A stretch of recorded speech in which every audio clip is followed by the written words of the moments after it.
एक गांव में था हाल ही में, जब बाबूजी के वहां साथी मिले तो आदरणीय मंत्री जी हमारे साथ थे, तो उनकी आंखों से आंसू आ गए और उनका जो भाव था वो बेचारे एक फूल लेके आए और संजू भैया को दे दिया। बोले हमारा जो भाव ये था भैया कि हम लोगों को बड़ा सपना था कि ऐसा कोई व्यक्ति का तीसरी पीढ़ी भी हमारे बीच में बैठेगी और हमें आज उस पर गर्व है।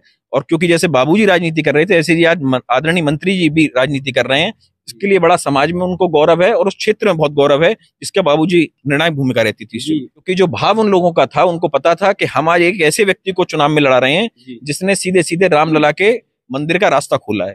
तो वो भाव इन लोगों को समझ में आता है और वो अहमियत इन लोगों को अपने वोट से समझ में आती है। और आप अगर एटा की बात करें तो 6 बार जनसंघ में हमारे महादीपक शाक्य जी को सिर्फ एक, अगर लोकसभा में महादीपक शाक्य जी थे और अटल जी थे, 2 सांसद हुआ करते थे मात्र पूरे भारत में, तब से एटा की जनता भाजपा के साथ है। संवाद टीवी की टीम पहुंच चुकी है एटा की धरती पर।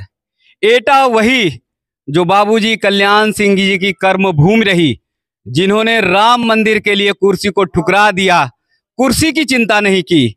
उसी एटा सीट से लगातार उनके पुत्र राजवीर सिंह राजू भैया 2 बार सांसद हैं। तीसरी बार वो हैट्रिक के लिए उन्होंने तैयारी कर ली है। गांव से लेके गली तक, शहर से लेके कस्बे तक, हर जगह टीम पहुंच रही है, लोगों तक पहुंच रहे हैं। लेकिन देखा जा रहा है कि जैसे जैसे चुनाव नजदीक बढ़ता जा रहा है, यानी मतदान जो है तीसरे चरण की ओर बढ़ता जा रहा है, वहां पर आरोप और प्रत्यारोप बहुत तेजी से बढ़ रहे हैं।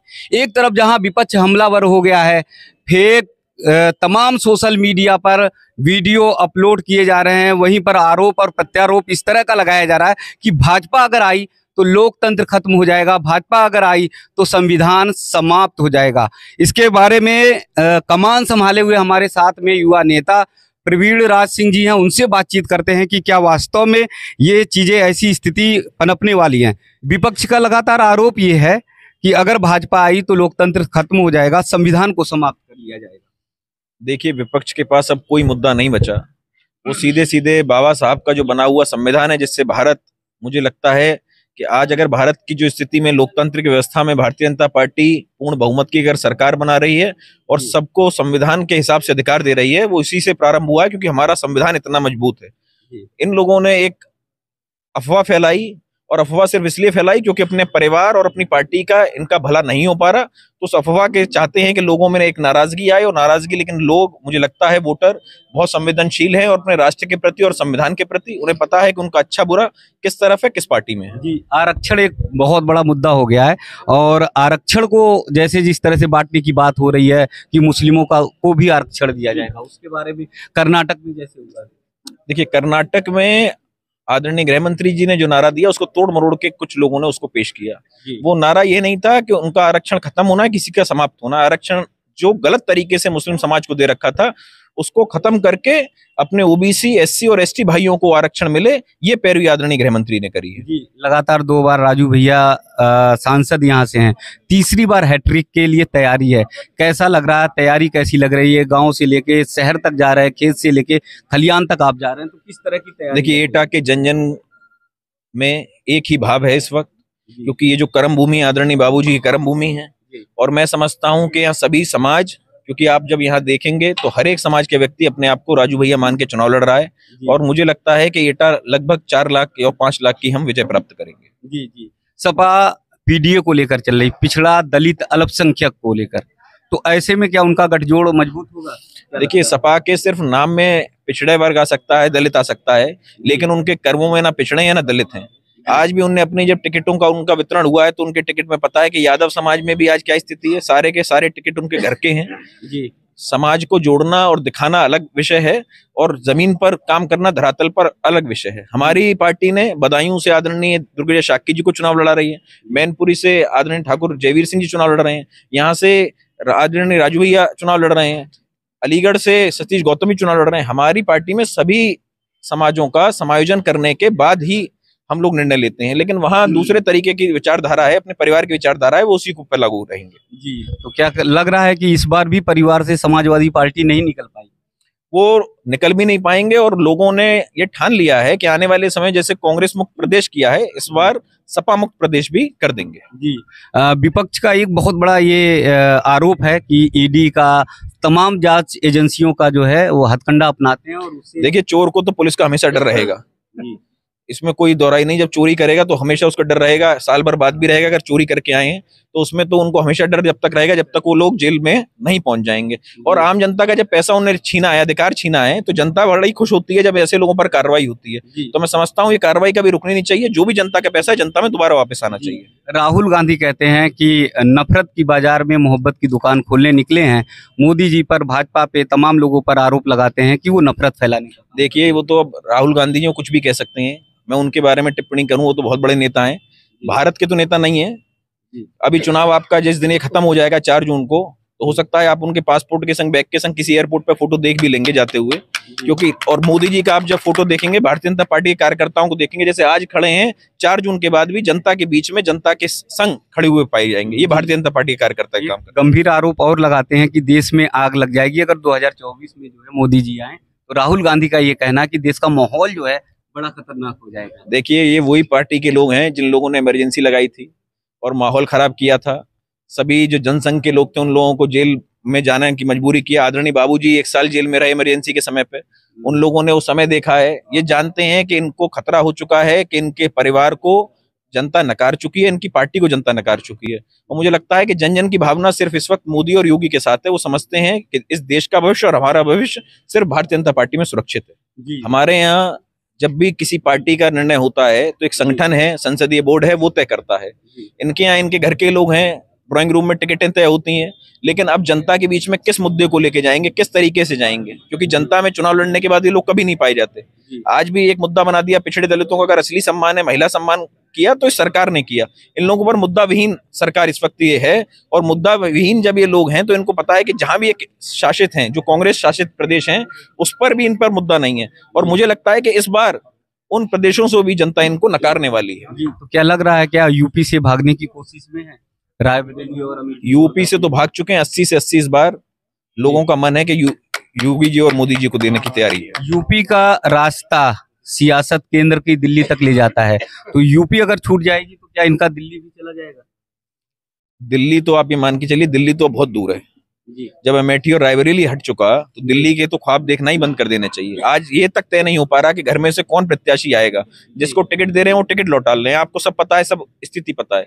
यहाँ तक कि जो लोग एक दूसरे को गाली दे रहे थे, आज उसी में थाली में खा रहे हैं, क्योंकि बस कैसे भी करके चुनाव में लोगों को गुमराह करके उनका वोट लेना है। लेकिन वोट, मुझे लगता है कि जो निर्णायक लोग हैं और जो निर्णायक भूमिका में जो हमारा वोटर है, वो बहुत इस वक्त अपने को संवेदनशील है और सकारात्मक ऊर्जा के संग वोट वो भारतीय जनता पार्टी को देने वाला है। कन्हैया कुमार जैसे लोग को कांग्रेस प्रत्याशी बनाती है, जो देश के टुकड़े की बात करते हैं, जो देश में जहर उगलने की बात करते हैं। ऐसे में क्या समझ में आता है कि लोकतंत्र इस तरह से मजबूत रहेगा? देखिए, इन लोगों ने, चाहे वो आप पूर्व में भी अगर इन लोगों के भाषा शैली को सुनेंगे तो सिर्फ फूट डाल के इन लोगों ने राजनीति करी। और मुझे लगता है कि राजनीति करते करते वो इतना स्तर नीचे गिर गया कि अपनी मातृभूमि को गाली देने लगे।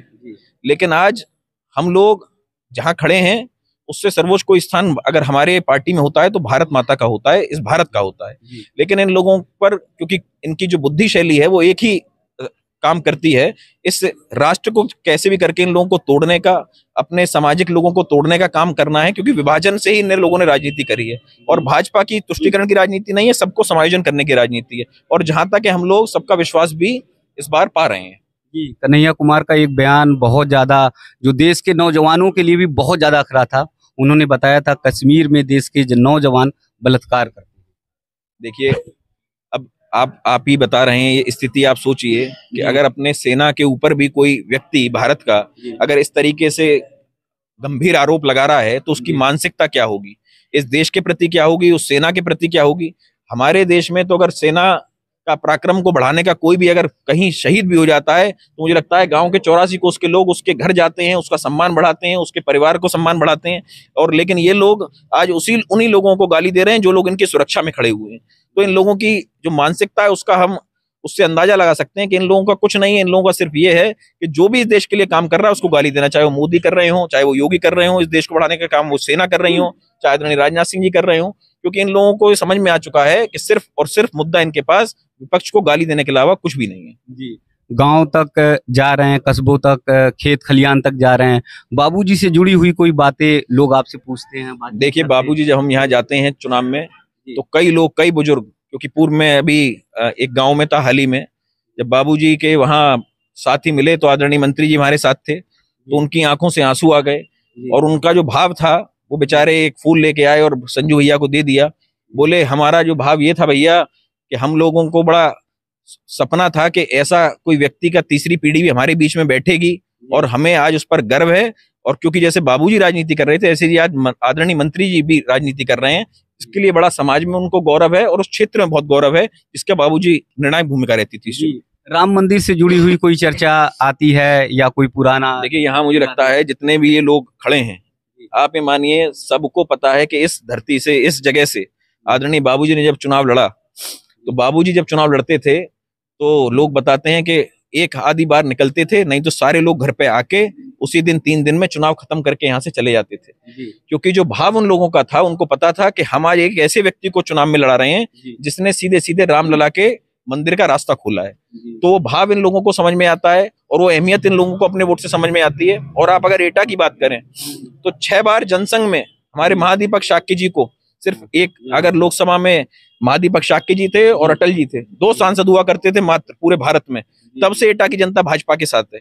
तो मैं समझता हूं कि इस, अगर मैं भूमि की बात करूं तो यहाँ भाजपा के अलावा कोई भी व्यक्ति किसी का हो नहीं सकता। जी, 22 जनवरी रामलला विराजमान हो गए, बाबूजी की बहुत बड़ी भूमिका थी, तो ऐसे में गांव के लोगों का क्या प्रत्युत्तर रहता है, क्या जवाब रहता है, या जब आप लोग मिलते हैं, संपर्क करते हैं तो लोग क्या पूछते हैं? देखिए यहाँ के वोटरों का जब हम भाव लेते हैं तो उन लोगों में एक भाव यही सबसे पहले आता है कि हम लोगों की, अगर हमने बाबूजी को वोट दिया या आदरणीय राजू भैया को वोट दिया, तो उस भाव से, अगर उस मंदिर से हम सीधे सीधे अगर जुड़े हुए हैं तो आज बाबूजी और राजू भैया के कारण जुड़े हुए हैं। तो उनको लगता है अगर 22 तारीख को जब वो नवनिर्माण हुआ उस मंदिर का और भव्य निर्माण उस मंदिर का हुआ और उद्घाटन हुआ, तो हर यहाँ के व्यक्ति को मैं समझता हूँ कि ऐसा लगा कि वो जो नारा था जो हमने जब दिया था कि मंदिर वहीं बनाएंगे और जो जब आएंगे, तो वो जो नारा था वो लोगों को जन जन में यहीं से निकला था वो नारा। और अगर आपको याद हो तो एक बहुत नारा हम लोग देते हैं, पहले मतदान फिर जलपान, वो भी आदरणीय बाबूजी का नारा है। ये मुझे एक बुजुर्ग थे, उनने बताया कि जब हम बाबूजी के संग प्रदेश अध्यक्ष थे तब उनने वो नारा स्टार्ट किया था। तो एक लंबे अरसे का नारा है जो हर एक पार्टी आज वो यूज करती है। तो बाबूजी से यहाँ मुझे लगता है कि ऐसा कोई भी व्यक्ति नहीं हो, कोई भी वर्ग नहीं है जो बचा हो जिसने बाबूजी को देखा ना हो, सुना हो ना हो, या बाबूजी से उसका टच ना रहा हो, लगाव ना रहा हो। लंबे समय से आपने चुनाव की कमान संभाली है, एटा से लेके अलीगढ़ तक सब जगह दौरा किया है, एटा में क्या मुद्दे बहुत ज्यादा लगते हैं, क्या करने की जरूरत है? ये आप देखिए एटा, अगर हम, क्योंकि अलीगढ़ लोकसभा से आते हैं, जब हम एटा और कासगंज को देखते थे 2019 में तो बहुत पिछड़ा ये क्षेत्र देखा जाता था, क्योंकि बहुत 5 साल का समय था, सरकारें कई आती थी लेकिन उस हिसाब से फंड नहीं हो पाता था।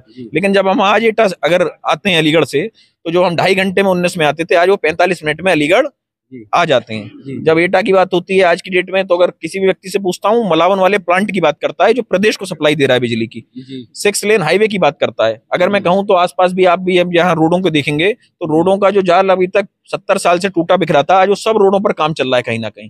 तो लोगों को पता है कि इस सरकार में ही, और आदरणीय राजू भैया ने लगभग 29,000 करोड़ के काम 10 साल में कराए।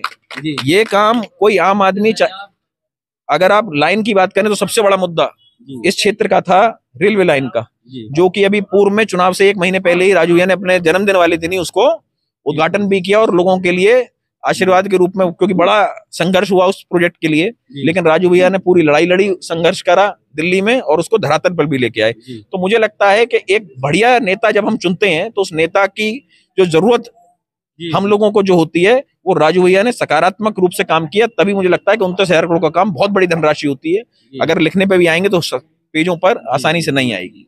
जिस तरह से आप बातचीत कर रहे हैं तो मुझे लग रहा है जमीन पकड़ तो बहुत अच्छी है, तो आंकड़ा क्या है, जीत का क्या आंकड़ा हो सकता है? देखिए, अगर हो सकता है व्हाट्सएप पर जो घर से बाहर ना निकल रहा हो उसको कुछ और दिख रहा हो, हम लोग तो गांव-गांव, गली-गली, मोहल्ले, कस्बे, सब जगह हम रात दिन बैठते हैं। लगभग 4 विधानसभा रेगुलर हम लोग इस वक्त कवर कर रहे हैं। पांचों लोग घर के जितने, सब लोग जनता में जा रहे हैं और लगातार जनता ये कहती है, अभी हम यहाँ भी आए थे तो मिले थे, तो उनसे मुलाकात हुई, तो उन्होंने सिर्फ एक बात रखी, लाला हमारे यहाँ घूमने की जरूरत नहीं है, यहाँ तो सब भाजपा है।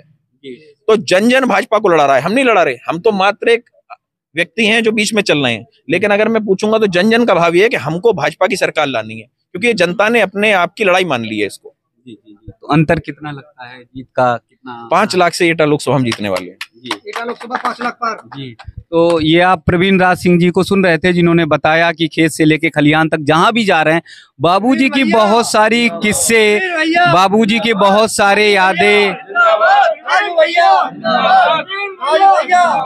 तो प्रवीण राज सिंह जी ने बताया कि गांव तक जाते हैं, खेत तक, खलियान तक, बाबूजी से जुड़े बहुत सारे किस्से लोग सुनाते हैं, उनकी यादें हैं बहुत सारे। इन्होंने बताएं कि जो नारे दिए, जो राष्ट्रीय स्तर पर आज चल रहे हैं, उछल रहे हैं, वो सारे नारे जो है अधिकांशतः बाबूजी ने यानी कल्याण सिंह जी ने यहाँ से दिए और वो देश भर में गए। बहुत सारे गीतों की रचना भी बाबूजी ने देश के लिए, राष्ट्र के लिए की, उनका जीवन जैसे समर्पित रहा। तो जैसे प्रवीण जी बता रहे हैं कि जन जन में एक माहौल व्याप्त हो गया है और वो माहौल इस कदर है कि 5 लाख तक का अंतर जा सकता है जीत का।